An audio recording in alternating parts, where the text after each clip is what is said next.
in biology. Now kita mempelajari tentang yang namanya bakteri. Kita masuk di pertemuan ke-6.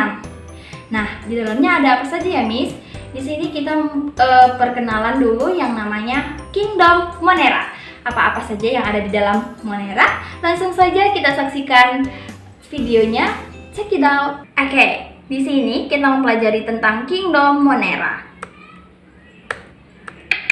Oke, Monera atau Eubacteria tidak mempunyai membran inti atau karyoteka atau karyotik, sehingga inti selnya dinamakan prokaryotik. Ingat ya nak, dia uniseluler semuanya, mempunyai dinding sel dari bahan peptidoglikan atau gula dan plus protein. Ciri-ciri dan sifat bakteri atau Eubacteria. Makhluk hidup renik atau mikroorganisme. Kemudian dapat dilihat dengan mikroskop cahaya. Ukurannya 10 atau 0,5 sampai 1 mikron. Uniseluler. Prokaryotik. Hidupnya soliter atau sendiri atau koloni. Koloni artinya berkelompok. Nah, bila di lingkungan ekstrim, membentuk endospora sebagai bagian alat pertahanan diri, dinamakan dormansi.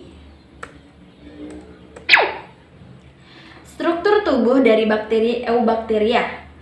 Yang pertama kita kenal lapisannya lendir, melindungi terhadap kekeringan dan sebagai gudang makanan dan melindungi diri dari serangan sel inang. Yang kedua, dinding sel. Bahan dinding selnya itu peptidoglikan atau gula ditambah protein atau asam amino. Fungsinya sebagai apa, Miss? Fungsinya memberikan proteksi, memberi bentuk yang selalu tetap. Yang ketiga, membran sel. Fungsinya tempat keluar masuknya zat. Sifatnya itu semi permeable. Nah, yang keempat, flagellum atau mendukung mobilitas. Tidak semua ada ya nak, tidak semua ada di dalam Eubacteria. Pili, menjadi saluran pada konjugasi atau mampu menyuntikkan sebagian DNA ke sel lainnya. Sitoplasma, sebagai tempat berlangsungnya reaksi kimia dalam sel. Dan mesosom, lipatan ke dalam dari membran sel, berfungsi sebagai tempat respirasi sel atau penyedia energi. Kemudian ada ribosom, tempat sintesis protein, ada DNA, pembawa sifat genetik, dan adanya plasmid, DNA non-kromosom berbentuk sirkuler. Nah, berdasarkan kebutuhan akan oksigen, Eubacteria itu terbagi atas aerob dan anaerob. Contoh bakterinya itu nitrifikasi, di mana bakteri yang membantu mendapat N2, udara bebas dan menyuburkan pertanian. Contoh bakterinya itu ada bakteri nitrit dan bakteri nitrat. Nah, ada juga anaerob. Contoh bakteri denitrifikan, Micrococcus denitrificans plus Clastridicium tetani yang memberikan pertanian. Ada aerob fakultatif, ada anaerob obligat, dan kalian harus menjelaskan maksudnya itu apa. Oke?